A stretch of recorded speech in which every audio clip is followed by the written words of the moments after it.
Hey everyone, Justin Phillips with Exceeding Homes and Madison and Company Properties, and welcome to another episode of my video series. Today we're talking about iBuyers. I know you guys have seen them out there; they're everywhere. There's advertisements. I got a couple mailers myself. There's stuff in the news. Zillow is buying houses. I'll just name them. Zillow's buying houses. Opendoor is buying houses. I think even Keller Williams now is venturing into it. Maybe even Remax. And of course Zillow, and then there's Opendoor and Redfin and all that stuff. The things that people don't realize is that what I'm finding from my research, from talking to other people, listening on the news and reading some different articles online, doing the research, that they actually charge more than a typical commission. So there is no typical commission. Everything's negotiable, but on average, they are much, much higher. So besides that, they underbid houses. So they're gonna want you to sell your house to them so that they can flip it right around and make a profit. That's your profit that they're taking out on. So I don't know why anyone would use an iBuyer. I guess the only reason is less stress and ease of sale. Yeah, it's easy to sell a car for $5 when it's really worth $1,000. People buy it all day long and then turn right around and sell it and make a profit.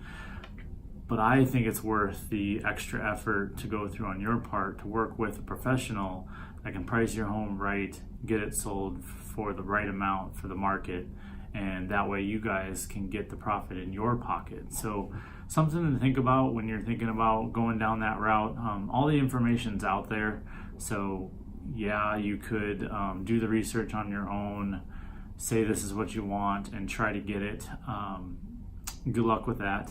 If that's not your cup of tea and you want someone working for you, so you hardly have to do anything, just like the sale, but you have to still, be the go-to point for figuring out decisions and making the right decisions, and having a piece of the process, then you should hire a realtor. Whether it's me or not, that remains to be seen. But I can tell you right now that my clients are all really happy with me. I do the best job possible, and so they get the most money in their pocket. And at the end of the day, I want them to get paid more, so then I get paid more.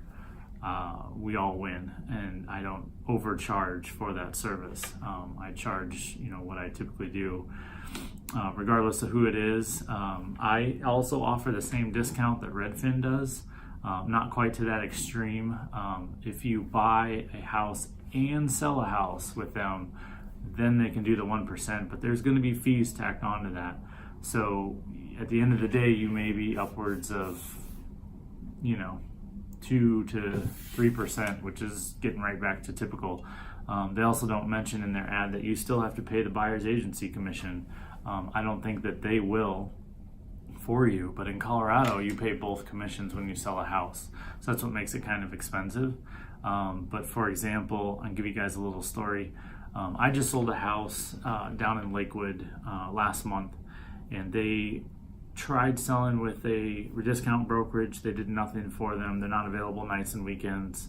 And then they hired a top producing agent who was so top producing, didn't have time for their $750,000 house. And I don't know about you, but I'll sell those all day long because I love those kind of clients. And that was actually my highest price listing I've sold to date in the 13 years I've been doing business. Not buying, but selling. So that was a lot of fun and worked out really well. But they said I did more in 3 days than that top producing agent did in 6 months. So something to think about. Make sure that you guys are doing your research and finding an agent that works best for you, the way that you want to work, and can get you the most money. And it's not just getting the data, it's interpreting it and making sure that they're working for you. So you guys have a great day, and I will talk to you soon.